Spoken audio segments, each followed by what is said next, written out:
Well, celebration and surprise, those are the emotions today as the U.S. Senate passes the Great American Outdoors Act. As MTN's Dennis Bragg reports, it's a sweeping piece of legislation. Montana's senators have been expressing confidence the Great American Outdoors Act would finally succeed where other efforts had failed, permanently allocating dollars for the LWCF, the primary tool for conservation and public lands access. And when the votes were counted early Wednesday, the idea passed with a huge majority across party lines. LWCF, as we think about it for Montana and for the nation, is good for public access, it's good for jobs, it's good for wildlife habitat, it's good for land management. And the best part about it, it costs the taxpayer nothing.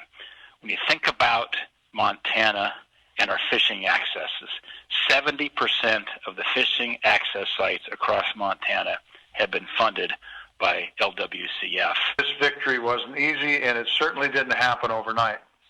We worked long and hard across the aisle with local conservation groups and public lands advocates around the country to build broad support where it never existed before. In fact, Tester believes it was that broad support, including a positive conversation between Daines and President Trump, which finally convinced Senate Majority Leader Mitch McConnell to clear the way for the legislation. Congress had already decided to keep the Land and Water Conservation Fund a couple of years ago, but there was no money in the checking account.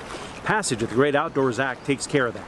While reaction is positive from many groups, a few critics have expressed concerns the act just means more federal land ownership in Montana. Daines says it's about removing barriers to public lands, while Tester notes LWCF doesn't target tillable lands. We have about 1.5 million acres of federal lands in Montana that are inaccessible to the public. And so this is a very important conservation tool that allows us to get access to federal lands that otherwise aren't accessible. Where this bill has been particularly useful is willing buyer, willing sellers. In a situation where you have a checkerboard pattern within our national forest, which is very, very, very common, and being able to block those acreages. By the way, using private sector, primarily nonprofits, to do that. In Missoula, Dennis Bragg, MTN News.